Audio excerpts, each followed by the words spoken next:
Atelier Rorona, the alchemist of Arland, is quite a mouthful, but it is a game that probably 5 years ago I would never really find much interest in playing. However, nowadays, sitting back, collecting items and shit and using alchemy to create stuff just sounds like a fun, relaxing time. So today, I'm going to tell you why this little cozy Japanese RPG might be worth your time if you want to change a pace from most other RPGs.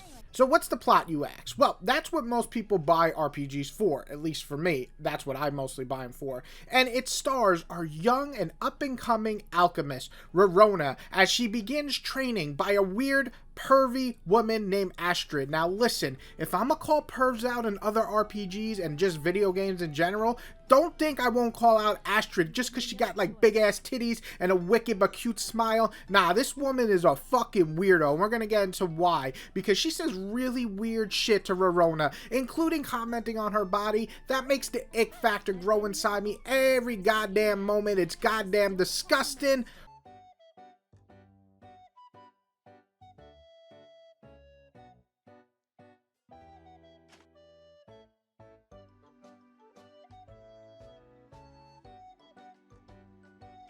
When she's not giving her best impression of Drake, she's basically using Rorona, putting her to work, and paying off a family debt. Now, I sound a little annoyed there because I do not like Astrid, but I do like most of the other friends that you meet, and that's the plot of Rorona, is that throughout her alchemy days of learning to be an alchemist, she befriends a few people around the city, and when she does that, you really get this laid-back adventure of just doing your job and becoming good at it, which is really refreshing compared to a lot of these other games or RPGs where there's this world threat found in like 95% of video games. In this, you're just trying to be good at your job, and I think everybody out here who has a job can relate to that. Don't you want to be good at your job? That's what Rorona wants. Now, I will go on record, I am playing the DX version, which is the one that you pretty much can buy anywhere on modern day consoles. So I bought mine on the PC, but it's also available on the PlayStation and the Switch, and it's not a demanding game when it comes to specs, so you can play this on anything. And the DX version basically has the base game,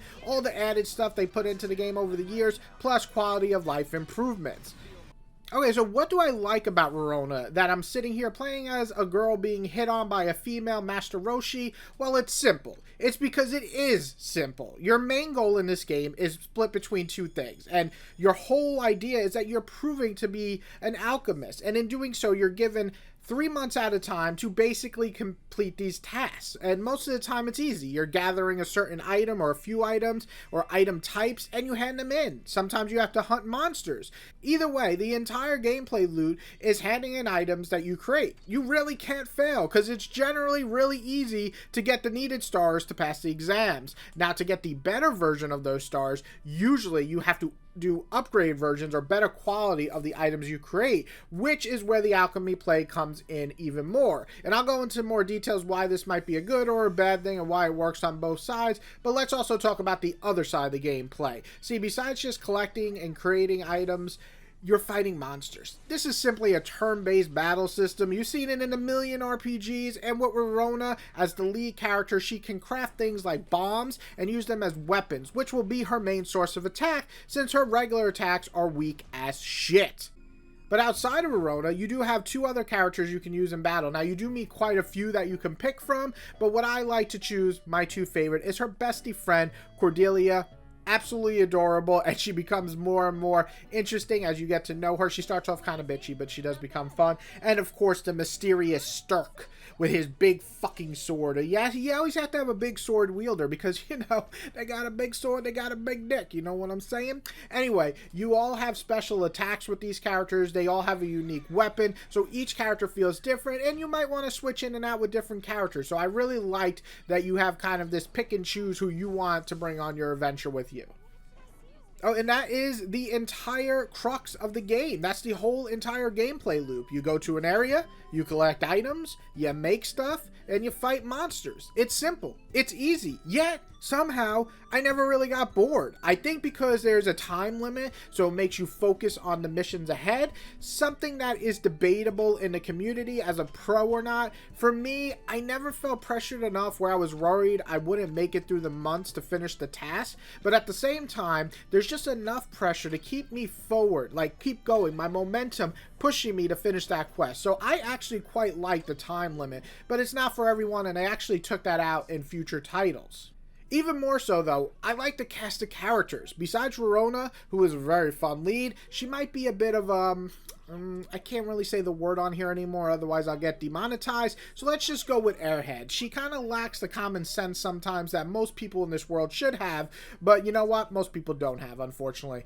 But she is a loving and caring and upbeat character, which is always a plus for me. On top of that, her bestie, Cordelia, absolutely, I love this character because she starts as a little shit and she really grew on me by the end. I also enjoyed Sturk. He was a lot of fun. I think it's Sturk or it's Stark. I don't know. It doesn't look like Stark because it has an E in there, but you know, I can't pronounce names. And then the chef. I'm not even going to attempt to announce this guy's name. It's like Iskel or something, but absolutely loved him. He was pretty cool because he starts as a chef and he goes around fighting with you by hitting monsters with a frying pan. That's absolutely motherfucking insane. Absolutely great. The story is also presented in visual novel style, so there's plenty of moments and events to get to know each character, and when you bring them with you on certain places and areas, you'll get events for those characters, these like little bonding scenes. So I really like that as well. So to sum it up, Rorona is a game simply about sitting back and enjoying yourself in this cheerful, colorful world. It's not without flaws, of course. This is originally a 2010 game, and it definitely feels like it. The movements can be stiff. The cutscenes, if you can call them cutscenes, are basically just visual novel style to people standing there while text and voice is going on. So, if you're more of a visual viewer, this might not be for you, or you might feel like this is too low budget, but it is a style choice to be visual novel. The later games do more cutscenes.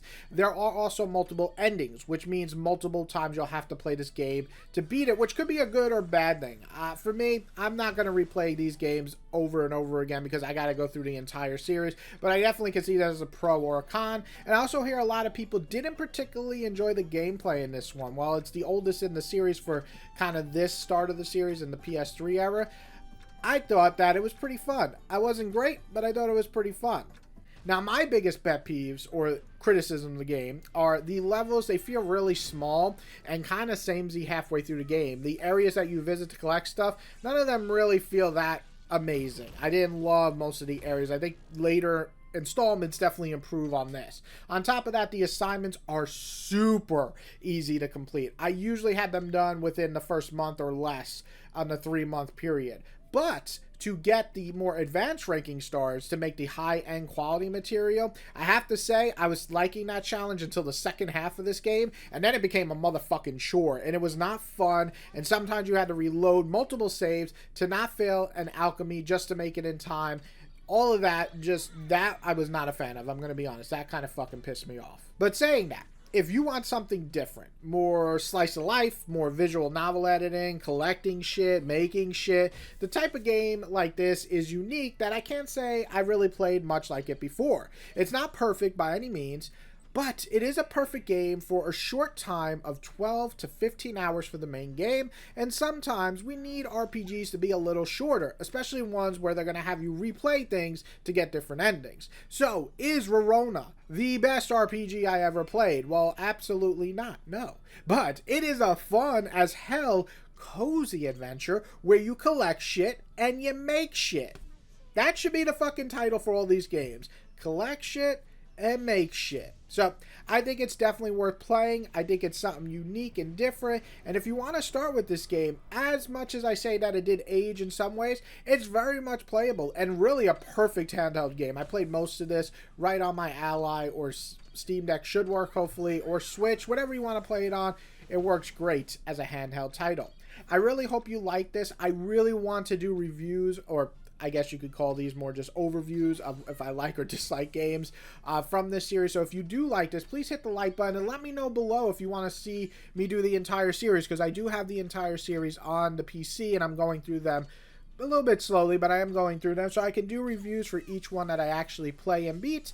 And if you want to score, which I don't usually like doing scores much anymore, but I'm going to give you one. If you want to score for this game, it'd probably be a 7 out of 10, maybe a 7.5, because I did enjoy the characters quite a bit, especially most of the side cast. So that's my score. Again, if you like this, please hit the like button and let me know below if you like this game, and also if you want to see more of these reviews. And if you love my stuff, please hit subscribe. I got more like this coming out, plus so much more nerdy stuff. And everybody, have a wonderful day, and go, and again, collect shit and make shit. I'm going to try to, like, tagline that, because I think that's, like, a really fucking great tagline for these series. Collect shit and make shit. Perfect, Rorona. Perfect.